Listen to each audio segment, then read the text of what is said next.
et bienvenue à Un Monde Sain, le programme qui va vous révolutionner votre santé. Je suis Anne du blog et chaîne YouTube Veggie Magnifique et avec moi aujourd'hui, on a Noémie Demey de Mimi's Delicacies ainsi que Anne-Marie Roy, diététiste et nutritionniste de la clinique Renversante. Et on a Neil Barnard, le docteur, avec nous de PCRM. Et puis, on a quelques invités. On a Antoine, Joli Cœur des Roches, triathlète, parmi autres choses, ainsi qu'on va parler avec le coach en nutrition intégrative, Arnold de Souza. Alors, c'est parti les amis, on va parler aujourd'hui du sport et les protéines, et bien plus encore. C'est à toi Noémie. Merci Anne. Alors, être végane et athlète de haut niveau, est-ce possible ?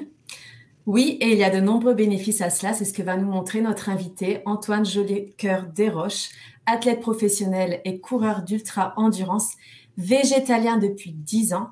Il a également complété une maîtrise en sciences du sport et un doctorat en sciences de l'activité physique.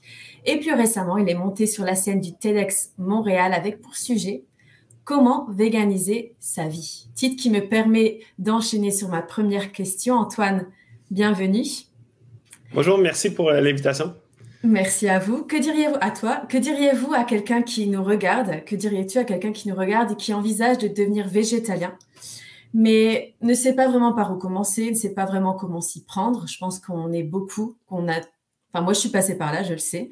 Et ensuite, est-ce que tu pourrais nous dire comment tu as transitionné vers le véganisme toi-même? Oui, en fait, il y a vraiment plusieurs façons de faire la transition vers le végétarisme ou le végétalisme. Puis, il n'y a pas de bonne ou de mauvaise façon. En fait, aussi, ça dépend de la raison pourquoi on veut devenir végane. Ça peut être pour sa santé personnelle, ça peut être pour les animaux, ou ça peut être pour l'environnement, ou ça peut être pour toutes ces raisons-là. Puis, il y a plusieurs façons. Ça peut être commencer par une journée de la semaine. Puis ça, je pense, c'est une très bonne façon. Donc, commencer par les lundis végés. Donc, c'est vraiment plus facile de commencer par une journée de la semaine que d'essayer de changer complètement son alimentation du jour au lendemain.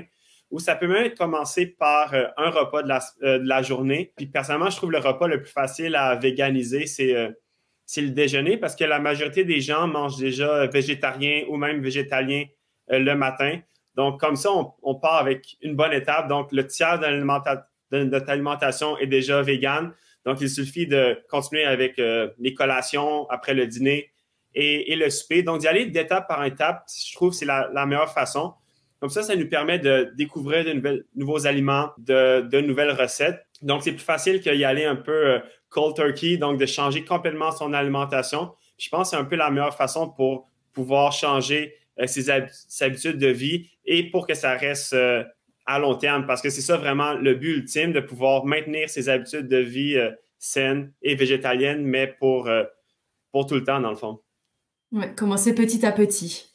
Exactement. Puis c'est aussi la façon que j'ai fonctionné personnellement. Au début, j'ai décidé, en fait, c'est que j'avais vu une vidéo de cruauté animale. Dès en voyant cette vidéo-là, j'ai décidé d'arrêter de manger de la viande. Mais en fait, au lieu d'y aller par soit un repas ou une journée de la semaine, je suis plus allé par certains animaux. Fait que j'ai commencé à décider d'arrêter. Je vais arrêter de manger de la viande rouge, aussi le porc. Puis pendant un certain temps, j'étais un peu pescadarien, donc je continuais à manger du poisson. Puis graduellement, j'ai commencé à enlever le lait, le fromage. Puis après, j'ai décidé, en fait, c'est en voyant le film Cowspiracy, là, j'ai décidé de complètement tout arrêter, donc d'arrêter les œufs et le poisson. Donc, ça s'est fait graduellement, en fait, en éliminant de plus en plus des animaux de mon alimentation. Ça m'a permis justement de m'habituer progressivement à ce nouveau mode de vie. Ça a rendu vraiment la transition beaucoup plus facile. Ok. Qu'est-ce que vous répondiez aux gens, parce que vous êtes un athlète de haut niveau, enfin le sport ferait vraiment partie de votre vie, qui disent que ne pas consommer de viande veut dire avoir beaucoup moins de calories dans son alimentation? Est-ce que vous pensez que c'est vrai? Non, premièrement, en fait, je pense que c'est vraiment facile de consommer assez de protéines, assez d'acides aminés en suivant une alimentation végétalienne. Puis aussi, il faut se rappeler que pour les sports d'endurance comme les Ironman, comme je fais les ultra-marathons, la majorité de la nourriture qui va nous permettre d'avancer puis de faire du sport très longtemps puis performer, c'est les glucides. C'est ça qui nous donne vraiment de l'énergie. C'est ça qu'on retrouve dans nos muscles, donc le glycogène musculaire. C'est ça qui nous permet de performer très longtemps. Puis ça, dans l'alimentation végétalienne, on retrouve tous ces aliments-là. Puis aussi, il n'y a aucune raison de manquer de protéines en suivant une alimentation végétalienne. Puis ce que je trouve intéressant, c'est que de plus en plus, il y a des athlètes de différents sports qui sont végétariens, puis même des sports un peu plus autres que le sport d'endurance comme je fais, mais également du sport plus de force, des sports comme l'haltérophilie, même des sports de combat. Donc, c'est le fun de voir des athlètes de différents sports que je pratique, mais des sports vraiment d'explosivité, de force musculaire, puis des sports que souvent on va plutôt associer à la protéine, puis à la protéine animale, justement. Donc, c'est le fun de voir des gens qui pratiquent ce genre de sport-là qui suivent une alimentation végétalienne. Ce sont de très bons exemples que c'est vraiment possible et très facile de manger suffisamment de calories ou suffisamment de protéines en suivant une alimentation végétalienne. Ouais, je sais pas si vous avez vu le documentaire Game Changer d'ailleurs qui parle exactement de ça et qui nous montre par exemple l'homme le plus fort au monde qui est vegan. Un documentaire très inspirant d'ailleurs. Anne-Marie, est-ce que vous avez des questions pour Antoine? Oui, j'avais une question. Je sais que beaucoup d'athlètes ou même juste des gens, en fait, des gens autour d'eux, parfois se posent des questions ou posent des questions plutôt comme oui, mais comment tu fais pour genre avoir autant de force et tout. Est-ce que tu as remarqué dans ta vie, il y avait des gens qui étaient contre cette idée que tu manges végétaliennement ou comment tu as expérimenté ça? Personnellement, pas vraiment. Peut-être qu'il y a des gens qui avaient plus des questions par rapport à... C'est plus, les gens se demandaient, ça va être vraiment compliqué de changer ton alimentation. Puis depuis que je suis vegan, c'est depuis les dernières 8-10 ans, ça devient vraiment beaucoup plus facile. Par contre, je connais des athlètes que, quand ont décidé de devenir végétaliens, leur entraîneur était un peu réticent par rapport à ça. Mais je pense que la meilleure façon de convaincre les gens que c'est une bonne alimentation, c'est par ses performances. Si tu performes bien avec ton alimentation, les gens vont très rapidement arrêter de te poser des questions comme quoi ça fonctionne pas. Puis au contraire, ils vont essayer de te demander des conseils comment peut-être véganiser sa vie parce qu'ils voient que tes performances, ils vont bien, tu es capable de bien performer dans les entraînements. Puis aussi, je pense, un des gros avantages, c'est la récupération avec une alimentation végétalienne. Donc, les gens, ils voient que je peux faire un Ironman, puis quelques jours après, je peux continuer à m'entraîner. Puis je pense une grosse partie de ça, c'est évidemment l'entraînement, mais également le fait d'avoir une alimentation saine, remplie de végétaux, de fruits, de légumes, de graines, de noix.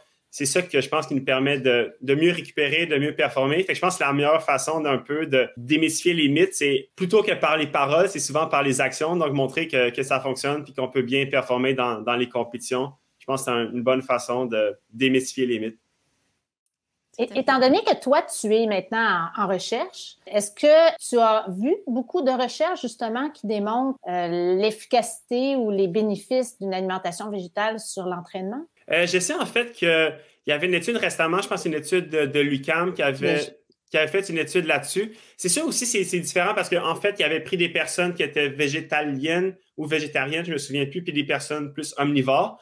Mais aussi, des fois, c'est difficile de comparer deux groupes parce que souvent, les gens qui vont être attirés vers une alimentation végétalienne, si également c'est pour des raisons de santé, vont peut-être avoir tendance à pratiquer du sport, être plus actifs, tout ça. Donc, évidemment, ça va également affecter de façon positive toutes les mesures qu'ils peuvent prendre, que ce soit leur VO2 max ou leur fréquence cardiaque. Donc, c'est vraiment la meilleure façon pour comparer deux diètes, c'est de partir avec, en fait, que les personnes soient leur propre contrôle. Donc, pendant un certain temps, suivent une diète omnivore. Il y a une période, un peu une wash-out période, ce qu'on appelle, puis ensuite, ils suivent une autre diète. Ce qui est quand même, ce type d'études-là est quand même assez difficile à faire. Mais il y a beaucoup aussi d'études qui vont plutôt comparer différents types de protéines, donc des protéines végétales, contrairement à des protéines animales. Puis ils vont démontrer que c'est aussi autant facile de développer de la force et même de l'hypertrophie musculaire avec des protéines végétales. Fait que ça, c'est un peu plus une type d'étude qui est quand même assez facile à faire parce que le protocole, c'est que les gens suivent un programme d'entraînement, surtout de la musculation. Ils vont administrer soit de la protéine de whey ou de la protéine végétale. Puis également, c'est possible justement de faire ce genre d'études à l'aveugle, ce qui est vraiment la meilleure façon de pouvoir vraiment déterminer s'il y a un effet bénéfique de manger de façon végétalienne. Nous, ici, au Québec, peut-être que le restant de l'équipe le connaît pas, mais on avait Georges Larac. Antoine, j'imagine que tu connais Georges Larac, un ex-joueur de hockey qui était très très fort, on pourrait dire. Et il y avait eu un documentaire, justement, qui s'appelait La face cachée de la viande. Après sa transition vers l'alimentation végétale, on avait pris justement toutes ces mesures à l'Institut de cardiologie. On avait vu une amélioration assez importante de son VO2 max, justement. C'est intéressant de voir ça. Puis c'est le fun des exemples, justement, comme Georges Larac, c'est des gens qui sont très musclés parce que souvent, moi, quand j'ai commencé, j'ai commencé à m'intéresser justement au végétalisme. Les exemples, c'était plus des gens comme Rich Roll et Scott Jurek, qui sont des gens qui performent dans des sports d'endurance, donc des gens qui sont peut-être un peu moins musclés du haut du corps, mais qui sont très, très performants sur des longues distances. Mais souvent, les gens qui viennent pas de ce sport-là vont dire « Ah, ces gens-là, ils ont peut-être moins l'air athlétique », mais une personne comme Georges Larac, c'est le meilleur exemple, je pense, pour la population en général, parce que tu peux pas nier que cette personne-là est vraiment fort musculairement, puis très, très fort, beaucoup d'explosivité. Fait que de voir des gens comme Georges Larac, ce sont des très bons exemples pour montrer qu'on peut être vegan et athlète. Mais est-ce que tu as réussi à inspirer des gens autour de toi? Est-ce que tu vois de plus en plus d'athlètes autour de toi qui ont décidé de végétaliser davantage leur alimentation? Oui, en fait, comme dans ma famille, mon père est presque rendu complètement végétalien. En fait, on était partis souvent durant l'hiver, on partait en Arizona s'entraîner, puis on s'était dit, mon père il dit, moi je vais faire la vaisselle si tu fais les repas. Donc j'ai fait des repas végétaliens pendant tout ce temps-là. Puis c'est là il a commencé à aimer ça, puis je pense que ça l'a aussi aidé d'un point de vue de sa santé, il se sentait bien, même si ça peut aider aussi pour le cholestérol, plein de choses comme ça. Puis il a aimé ça, fait que là il est presque rendu 100% végétalien. Puis aussi parmi les gens avec qui je m'entraîne, beaucoup plus de personnes vont plus diminuer leur consommation de viande. Donc, c'est intéressant de voir ça. Puis, des fois, c'est pas un changement complètement vers l'alimentation végétalienne, mais s'ils diminuent de 50% leur consommation de viande, ça a un très gros impact sur les animaux, sur la planète. Puis, des fois, c'est quasiment encore mieux d'avoir un plus gros impact sur plus de personnes, même s'ils ne deviennent pas à 100% végétaliens, que peut-être de convaincre une ou deux personnes de devenir végétaliens à 100%. Puis, justement, c'est ça un peu de ce que je parlais dans mon TED Talk, c'est d'essayer de convaincre le plus de monde de personnes de faire des pas. Puis c'est qui peut avoir un peu un effet à rebond. Ces gens-là vont dire « Wow, j'aime bien cette nourriture-là ». Ils vont découvrir des restaurants, des nouvelles recettes. Ils vont parler à leurs amis, à leur famille. Puis là, ça va vraiment avoir un gros effet sur une grosse portion de la population. Et là, est-ce que tu as des projets pour le futur par rapport au lien entre l'alimentation et le sport? Est-ce que tu as des compétitions qui s'en viennent bientôt aussi? C'est quoi tes projets pour l'avenir? Pour l'avenir, en fait, c'est ça. Là, je complète mon doctorat. C'est en sciences du sport, mais je m'intéresse également plus hydratation, mais également tout ce qui est nutrition. Je trouve que c'est un sujet qui est très intéressant. Peut-être par la suite, j'aimerais ça devenir professeur à l'université, donc continuer à faire la recherche. Puis ça aussi, ça me permettrait de continuer à faire la recherche dans ce milieu-là. Mais ça a toujours été un de mes objectifs de vie d'écrire des livres sur la nutrition sportive puis également sur le sport en général. Donc ça, c'est dans mes plans. Et à court terme, j'ai un Ironman qui s'en vient dans moins de 2 semaines. Un Ironman extrême. Donc, on grimpe des grosses montagnes en vélo et en course à pied. Ça a lieu au Québec, au lac Mégantic. Donc ça, c'est mon prochain gros objectif d'un point de vue sportif. L'Espagne a tout récemment étonné l'Europe et le monde en élaborant de nouvelles recommandations en matière d'alimentation. En effet, l'Agence espagnole pour la sécurité alimentaire préconise maintenant une consommation de viande réduite de 0 à 3 portions par semaine. Ceci est d'autant plus surprenant alors que ce pays est le plus grand consommateur de viande des pays de l'Union européenne. L'organisation espagnole a passé en revue les preuves scientifiques les plus récentes en matière de santé et d'environnement et soutient qu'une alimentation à prédominance de végétaux peut améliorer la santé et réduire l'impact environnemental de la production animale. De plus en plus de voix s'élèvent pour que les pays riches réduisent leur consommation de viande. Rappelons que l'Organisation mondiale de la santé a classé la viande transformée comme cancérigène reconnue et la viande rouge comme cancérigène probable. Mais maintenant, en fait, ce qu'on va faire, on va parler des mythes parce qu'il y a beaucoup de gens qui ont de fausses informations à propos des protéines. Donc, on va juste voir ça. Mais les protéines, les gars... Salut, c'est Anne de Veggie Magnifique, le blog et la chaîne YouTube qui partage un mode de vie sainement vegan. Le moment est venu de dissiper certains mythes. D'abord, attaquons-nous le mythe le plus gigantesque du monde. Enfin presque. Les protéines ne se trouvent que chez les animaux. Alors notre ami le gorille pense que c'est très drôle cette idée. Qu'on le dise une fois pour toutes, les plantes ont des protéines. Les plantes ont des protéines. Alors je suis sûre que vous savez que les légumineuses, le tofu, les noix et les graines ont des protéines, mais aussi les légumes. Alors si vous mangez une variété d'aliments végétaux, vous allez facilement couvrir vos besoins en protéines. Ce qui m'amène au mythe numéro 2. Le souci d'obtenir suffisamment de protéines. Alors, on a besoin de combien de protéines déjà? Environ 0,8 grammes par kilo. Donc, c'est-à-dire que dans la plupart du pays, il est plus facile d'en faire trop en matière de protéines que d'en faire trop peu. Si vous consommez suffisamment de calories, il y a de fortes chances que vous consommiez plus qu'assez de protéines. N'oubliez pas que Patrick Baboumian est quand même végétalien. Il consomme certainement plus de protéines qu'un ours, mais il est quand même plus fort que lui. Et le mythe de la protéine complète. Dissipons cette idée fausse. Vous avez peut-être entendu ce mythe omniprésent. Ce mythe remonte à l'année 1971, lorsque Frances Moore Lappé a écrit dans son livre Diet for a Small Planet, dans lequel elle affirme que pour être un végétarien en bonne santé, il faut manger une combinaison de certains éléments végétaux en même temps, afin d'obtenir tous les acides aminés essentiels dans les bonnes quantités. C'est ce qu'on appelle la théorie des protéines complémentaires. Alerte, spoiler, non. Elle était incorrecte. Dans les éditions ultérieures, elle corrige son erreur précédente. Mais malheureusement, à ce moment-là, personne ne faisait attention. La vérité est la suivante. Les humains sont pratiquement certains d'obtenir suffisamment de protéines à partir de sources végétales. Encore une fois, si vous mangez une variété d'aliments végétaux et s'ils consomment suffisamment de calories. Alors voilà, on arrête de s'inquiéter à propos des protéines. Les plantes nous soutiennent.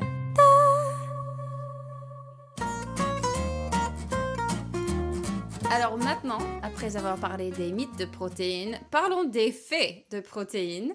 On va discuter avec Anne-Marie Roy qui va partager donc nos besoins pour de vrai et quelques sources de protéines. Anne-Marie, c'est à toi. Bien, merci infiniment d'avoir mis la table pour le sujet des protéines. Alors, on va mettre un peu de lumière sur les protéines. Alors, première étape, quels sont les besoins en protéines? Alors, si on regarde ce qu'on dit aux États-Unis et au Canada, c'est que nos besoins sont 0,8 grammes par kilogramme de poids idéal. En France ou dans l'Union européenne, on parle plutôt de 0,83. Pour une femme qui pèse à peu près 60 kilos, ça voudrait dire que ses besoins en protéines d'une journée, c'est 48 grammes. Ça veut dire que ça représente à peu près 192 calories sur un total calorique d'une journée de 1800. Et on arrive ici à 10% de ces calories qui devraient être des protéines. Et c'est la même chose pour les hommes. Un homme qui pèse 75 kilos va avoir, oui, évidemment, besoin de plus de protéines. On parle de 60 grammes. Mais un homme mange plus de calories. On arrive quand même à 10% des calories qui devraient être des protéines. Ça semble pas beaucoup, n'est-ce pas? Et il y a beaucoup de gens qui pensent que nos besoins en protéines sont beaucoup plus élevés que ça. Qu'en est-il des gens qui s'entraînent, que ce soit de la force ou d'endurance, comme Antoine fait très bien? Donc oui, les besoins en protéines sont un peu plus grands. Pour une femme, au lieu de prendre 0,8, on va utiliser plutôt 1,5 grammes. Donc, ça veut dire que oui, ses besoins en protéines vont être plutôt 90 grammes, mais une femme qui s'entraîne fort va manger beaucoup plus de calories. Ça reste 15% des calories totales d'une journée devraient être accordées aux protéines, que ce soit pour les femmes et même pour les hommes. Et ceux qui sont encore craintifs de manquer de protéines, on en a parlé un petit peu tantôt, le film de Game Changer est là pour rassurer les gens. On voit beaucoup de muscles dans ce film-là. Si c'est pas suffisant, ben vous pouvez toujours aussi aller lire des livres parce qu'il y a de plus en plus de livres qui parlent d'athlètes et d'alimentation végétale et éventuellement, ça sera le livre d'Antoine qu'on pourra suggérer. Maintenant, quelles sont les sources de protéines? Là, j'attire votre attention ici sur la colonne du centre. On a besoin, on a dit, entre 10 et 15 % de nos calories sous forme de protéines. Et si vous remarquez, les légumes ont à peu près 20 % de leurs calories sous forme de protéines. C'est surprenant, hein? On pense qu'il n'y a pas de protéines dans les légumes. C'est sûr que les légumes ont peu de calories. C'est pas ça qui va apporter le plus de protéines dans un repas, mais il reste que la proportion de leurs calories qui viennent des protéines est quand même intéressante. Les grains ont 15 % de leurs calories sous forme de protéines. Les légumineuses, c'est sûr que c'est là où on en a le plus. On parle d'autour de 30 % de leurs calories sous forme de protéines. Et les noix et graines, c'est aussi 15 %. Le seul groupe qui est un peu plus bas en protéines, c'est les fruits. Quelqu'un qui me dit, moi, j'ai l'intention de manger que des fruits dans ma vie, là, je serais un petit peu inquiète. Mais autrement, si vous remarquez, si vous avez des talents un peu en mathématiques, je pense que vous réalisez que c'est quasi impossible d'avoir une carence en protéines si on mange suffisamment de calories. Donc, je trouve que ça vient démystifier beaucoup, justement, qu'on a besoin absolument de manger de la viande pour avoir des protéines, alors que, vous le voyez très bien, les protéines sont partout dans le règne végétal. Qu'en est-il maintenant de la qualité des protéines? Peut-être que vous le savez déjà, mais une protéine, c'est composé d'acides aminés. Il y en a 20 au total des acides aminés et il y en a 11 qui sont considérés non essentiels, c'est-à-dire que notre corps est capable de les fabriquer, mais il y en a 9 qui sont essentiels, qui doivent absolument provenir de notre alimentation. Et ça, c'est un schéma que j'adore parce qu'il est très, très visuel. Et ce que ça démontre finalement ici, c'est que les végétaux, contrairement à la croyance populaire, contiennent tous les acides aminés essentiels. Et si on varie moindrement un petit peu nos végétaux, automatiquement, on forme des protéines qui sont tout à fait complètes. De plus en plus, vous allez voir des études qui montrent les bénéfices des protéines végétales versus les protéines animales. Et ça, c'en est une des nombreuses qui existent et qui est une étude qui a été menée par Walter Willett, un médecin très connu aux États-Unis de l'Université d'Harvard, et Walter Longo, qui est reconnu pour ses travaux sur la longévité.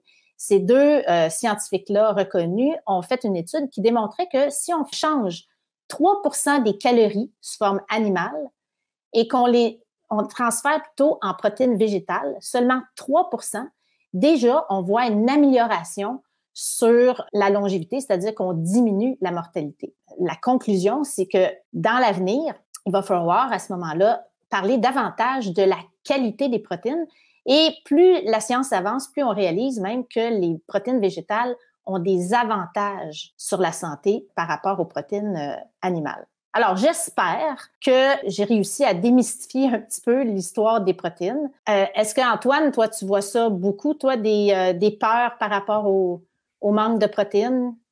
Oui, mais on va surtout voir ça dans les sports un peu plus de force où la musculation est très importante. Les gens vont prendre beaucoup des shakes de protéines, même des acides aminés avant leur entraînement de musculation, après une autre barre de protéines, après leur entraînement. Puis, j'essaie de conseiller les gens vraiment juste de suivre une alimentation variée, de manger des aliments végétaux de toutes sortes. Vous allez avoir vraiment en masse de protéines. Puis les suppléments de protéines, c'est plus un peu quelque chose qui peut dépanner. Donc, parfois, ça peut être pratique quand on est pressé, puis on va prendre un petit smoothie entre un entraînement, puis aller à l'école. Donc, souvent, c'est mon cas, je vais me faire ça, mais je vais mettre beaucoup, la grande majorité de mon smoothie, ça va être des bananes, plein de fruits, puis il va y avoir peut-être un petit peu de protéines végétales. Mais vraiment, l'important, c'est d'avoir un bon ratio glucides-protéines après les entraînements, un ratio de 4 fois plus de glucides que de protéines. Puis souvent, c'est ça que les gens négligent, c'est la quantité de glucides après leur entraînement. C'est vraiment majoritairement les glucides qui vont vraiment permettre de bien récupérer tes entraînements puis d'avoir l'effet bénéfique de cet entraînement-là. Bien, écoute, justement, Antoine, je te dirais qu'on a un très bon exemple ici. Il y a Noémie qui va nous donner un super bon truc de pouvoir intégrer des légumineuses dans un smoothie.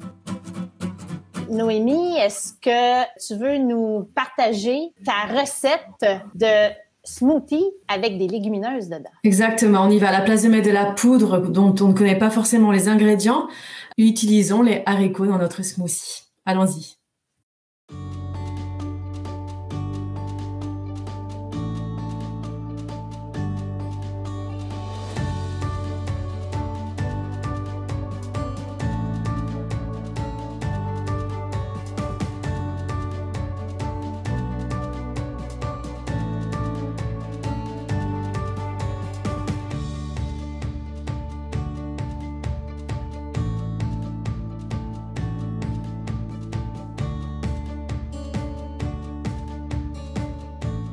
Merci Noémie, ça donne faim. Maintenant, en fait, on va parler de ce qu'on mange avant et après le sport. D'abord, on va parler avec le coach de santé, Arnold de Souza. Arnold, est-ce que tu pourrais nous parler un peu de ce que tu aimes manger avant et après le sport? Salut à toutes et à tous. Alors, naturellement pour moi, cela va dépendre du type d'activité que je fais, de l'intensité de l'effort et aussi des objectifs que je vais me fixer. Pour moi qui fais un petit peu de tout en ce moment, c'est-à-dire un peu de force, d'endurance, de flexibilité, pour moi ce qui est important c'est avant, durant et après la séance de sport, je veille à toujours bien m'hydrater.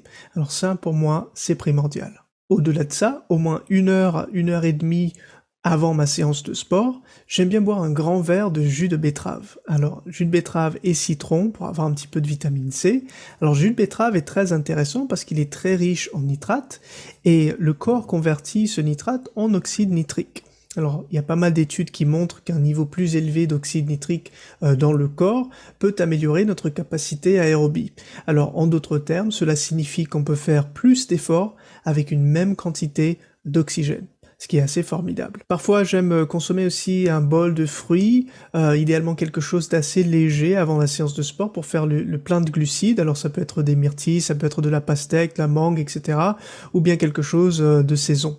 Après une bonne séance de sport, généralement, je consomme un smoothie avec de la verdure, ça peut être du chouquel, des épinards, de la roquette, tout ce qui est vert en général passe au blender et je combine ça avec des fruits, souvent des baies, des myrtilles ou des mûres congelées et surtout des cerises. Alors les cerises ont des propriétés anti-inflammatoires très intéressantes, c'est pour ça que je les consomme après la séance de sport pour aider avec la récupération. Et bien sûr, une bonne portion de protéines végétales, alors moi je préfère le tempeh, le tofu, les haricots, ou les lentilles. Alors voilà ce que je consomme un petit peu avant et après une séance de sport.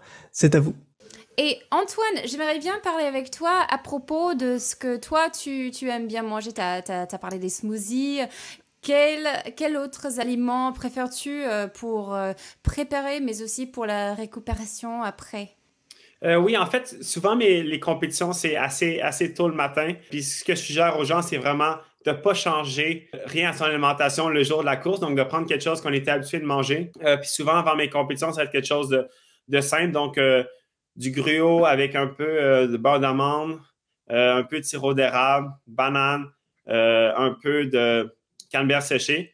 Donc, on retrouve de tout, donc majoritairement des glucides, un petit peu de protéines et de gras avec le beurre d'amande. C'est aussi qui nous permettent de garder un niveau d'énergie constant pour le reste de la journée. Surtout si c'est un Ironman, on a besoin d'un niveau d'énergie constant.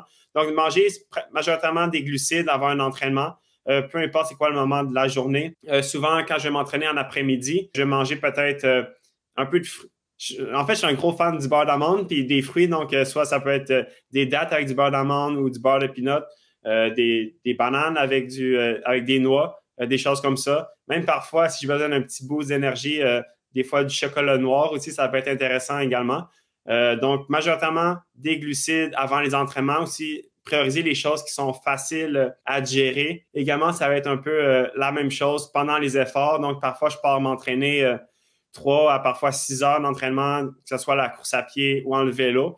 Donc, on veut des choses qu'on est capable de digérer en mouvement, puis également des choses qu'on peut apporter avec soi sur notre vélo ou dans notre sac d'hydratation lorsqu'on part courir en sentier.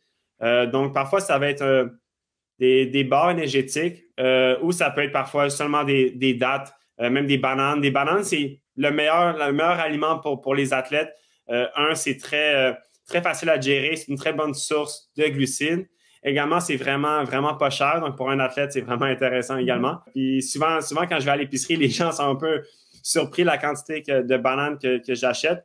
Mais je trouve que c'est le meilleur aliment pour ça. Puis c'est parfait pour les entraînements. Donc, parfois, on a souvent tendance à seulement penser à seulement acheter puis consommer des produits emballés, des produits qui sont un peu plus transformés pour les entraînements, mais il y a vraiment plein d'aliments plus santé, plus naturels qu'on peut consommer durant nos entraînements pour nous donner de l'énergie.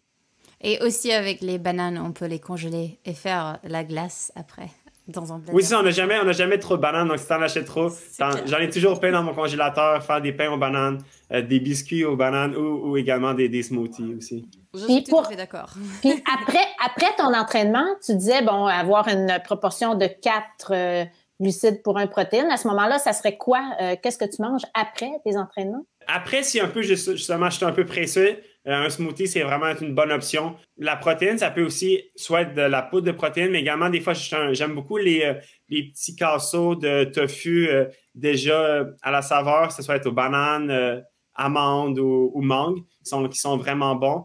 Ou parfois juste un bloc de tofu soyeux, puis en mettant plein de fruits, ça donne une bonne saveur. C'est également très intéressant aussi avec des fruits congelés l'été quand il fait très chaud. Sinon aussi, souvent, mes entraînements vont se terminer et je vais en profiter pour soit dîner ou souper. Puis également, étant donné que j'ai comme un mode de vie très, très occupé avec mes études au doctorat puis le sport, souvent, j'essaie de préparer des choses à l'avance. Puis un repas que je me fais très souvent, ça va être du riz avec soit du tofu, du tempeh comme source de protéines, avec soit une salade ou des avocats ou des choses comme ça. Donc, il y a tout le temps un peu de glucides, donc riz ou patates, des choses comme ça. Un peu de protéines, puis beaucoup de légumes. Généralement, le 2/3 de mon assiette, c'est des légumes, soit des légumes cuits ou d'une salade. Puis le reste, ça va être justement les protéines et les glucides. Donc, pour présenter comment préparer une assiette, j'essaie de plus de présenter de façon visuelle aux gens. Donc, de visualiser la grande majorité de son alimentation qui est des légumes et de la verdure. Et est-ce que, par curiosité, un smoothie avec des haricots, des légumineuses dedans, est-ce que ça t'est déjà arrivé d'en consommer? Parce que là, tu vas pouvoir faire la recette de Noémie, là. Voilà, maintenant, il a la recette, Antoine. Oui, je suis vraiment curieux d'essayer ça parce que j'ai déjà essayé des recettes de brownies aux fèves noires, puis j'avais vraiment aimé ça. Puis même, j'ai fait goûter à des gens, puis ils ne remarquent pas qu'il y a des fèves noires. Ça marche très bien pour un brownie, je suis sûr que ça marche très bien pour un smoothie. Surtout quand on met plein de choses dans le smoothie, c'est généralement le goût des fruits qui vont prendre l'ampleur sur le reste du smoothie. Tout à fait. Eh bien, ensuite, on va parler d'une chose un peu différente. Il existe des résultats assez intéressants en ce qui concerne le régime alimentaire et la performance sexuelle. Et on va parler avec le Dr Neil Barnard pour ces résultats assez intéressants. La dysfonction érectile est très courante, mais quelle en est la cause et que peut-on faire? Et la cause principale est un manque de circulation sanguine. Et pour les hommes, la fonction sexuelle dépend du flux sanguin et c'est comme un système hydraulique. Et sans circulation sanguine, rien ne se passe. Et si on mange de la viande, des produits laitiers, des œufs, etc., alors le taux de cholestérol va augmenter et ces particules de cholestérol dans les artères peuvent entraîner la formation des plaques dans les parois artérielles, et ce qui va rétrécir l'artère et réduire le flux sanguin. Et dans le cœur, ces plaques peuvent entraîner de la douleur thoracique et même des crises cardiaques. Et au niveau de la région génitale, les blocages artériels peuvent provoquer une dysfonction érectile. La bonne nouvelle, c'est que ce processus peut être inversé.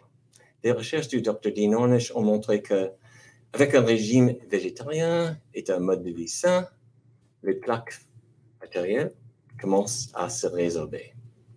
Et en plus, il y a un autre avantage à un régime à base de plantes, c'est l'oxyde nitrique. L'oxyde nitrique est un vasodilatateur qui permet la fonction sexuelle. Et les composants de l'oxyde nitrique se trouvent dans les légumes verts, comme des épinards, les asperges, la roquette, les betteraves aussi. Et pour prévenir ou améliorer la dysfonction érectile, régime végétalien riche en légumes verts est le meilleur choix. Merci Neil. Vraiment que des avantages à devenir végétalien. Revenons au sport. On le sait, la liste des bienfaits du sport sur la santé est longue comme le bras, entre l'augmentation de la masse musculaire, l'entretien des articulations et des os ou encore la diminution du stress. Mais pour que ce soit 100% bénéfique, il est important que ça nous plaise, histoire que ce soit pas une corvée. Alors, je vais vous demander à chacun le sport que vous aimez pratiquer quotidiennement. Pour ma part, c'est très simple. Je fais tous les jours 30 minutes de sport depuis mon salon. Et en fonction de mon humeur, je fais soit du pilates, une session de HIIT ou tout simplement des étirements. Mais le seul objectif que je me suis fixé, c'est de faire 30 minutes. Et ensuite, on s'adapte en fonction de l'humeur que l'on a. Et j'ai d'ailleurs une petite recommandation. Une vidéo YouTube que j'aime suivre, c'est Lucille Woodward. Alors, on mettra sa chaîne YouTube qui apparaîtra. Et elle a des vidéos pour tous les niveaux. Donc, il n'y a vraiment pas d'excuses. Vous, Neil, est-ce qu'il y a un sport que vous aimez pratiquer? J'aime courir et je jette beaucoup de bananes. je cours environ 3 fois par semaine. Oui. Super. 5 kilomètres, quelque chose. À l'épicerie pour acheter des bananes. Exactement. Anne, quant à toi, qu'est-ce que tu aimes pratiquer? Quel sport aimes-tu pratiquer? Oui, en fait, beaucoup de sport. J'ai été toujours très sportive en tant que jeune, enfin, quand j'étais plus jeune. J'étais une joueuse de foot à haut niveau pendant toute mon enfance, etc. Et puis, à l'université, j'ai repris la danse. Et puis, depuis, en fait, j'ai étudié le yoga avec mon mari en Inde. Et donc, je suis vraiment quelqu'un qui aime bien bouger. Mais récemment, comme j'ai eu un bébé, c'est vrai que j'ai dû être un peu plus créative quant à ça. Donc, maintenant, ça y est, je peux refaire mon yoga. Je fais du pilates à la maison comme toi, Noémie. J'adore faire les vidéos chez moi, tranquillou. Mais aussi, je fais beaucoup de balades. Je dois dire que comme mon fils aime bien... genre en mode portage, faire des balades avec ses parents. Je marche beaucoup, énormément. Et puis, quand j'ai l'occasion de faire du sport comme le foot ou le tennis, je le fais avec grande joie. Mais ce n'est pas quelque chose que je pratique tous les jours, mais bien que j'aimerais. Et puis, Anne-Marie, et toi? Ben, j'aime beaucoup la marche aussi, surtout la marche en forêt. On a un jardin botanique juste ici à côté. Mais question de pousser un peu mon système cardiovasculaire un peu plus loin, ben, je fais comme Neil, de la course à pied. Et ça me permet en même temps d'écouter des podcasts sur la nutrition. Et c'est quelque chose qui me motive. J'adore combiner les deux. J'écoute même Neil Barnard dans mes oreilles pendant que je fais de la course à pied. Et je tente de rajouter un petit peu d'exercice de musculation parce qu'on sait qu'en vieillissant, pour garder notre masse osseuse, on essaye de faire un peu de musculation. Alors, je tente. C'est pas quelque chose que j'aime tant faire, mais j'ai ajouté un petit peu légèrement de musculation à mon mode de vie. Super. Antoine, quelle est ta routine, du coup? Oui, en fait, avec le triathlon, c'est un peu tout le temps un casse-tête d'essayer justement de s'entraîner dans les 3 sports. Souvent, je vais au moins tenter de faire 2 sports à chaque jour. Donc, ça peut être natation et course à pied ou vélo, course à pied. Puis aussi, je fais également de la musculation, donc qui est un peu plus du cross-training pour nous permettre de mieux performer dans les 3 sports. Mais également, je fais également de temps en temps du yoga, puis je trouve que ça m'aide également pour juste enlever toute la tension musculaire, augmenter un peu sa souplesse, puis ça m'aide beaucoup en natation et en course à pied. Donc, bien que mon focus est vraiment sur natation, vélo-course, j'aime bien aussi faire d'autres sports aussi à l'occasion. Varier les plaisirs. Exactement. Puis le plus de temps que je peux passer à l'extérieur et être actif, le plus je suis content. Formidable. J'espère qu'on vous aura tous inspiré à pratiquer le sport, mais aussi vous montrer qu'il est possible d'être vegan et d'être sportif à haut niveau, tout comme Antoine. Merci beaucoup à tous. Merci Antoine d'avoir été parmi nous. Merci. Aujourd'hui, on se retrouve dans le prochain épisode. En attendant, prenez soin de vous et à bientôt. Retrouvez-nous en ligne en cliquant sur les liens dans la description. Voici ce qui vous attend la prochaine fois sur Un Monde Sain. La résistance à l'insuline. Et l'insuline peut à nouveau fonctionner. Et je me suis aperçue que c'était vraiment comme l'alimentation végétale qui a changé mon diabète. Il m'enlève tous mes médicaments puis il me dit de renverser ton diabète. Les muscles aussi, carbure au sucre, les globules rouges. Les dattes elles-mêmes sont fabuleuses. Et pour la salade, j'ai une petite idée de vinaigrette aussi qui est très très simple. Nous avons hâte de vous revoir. Pour ne rien manquer, suivez le comité des médecins sur Instagram et Facebook.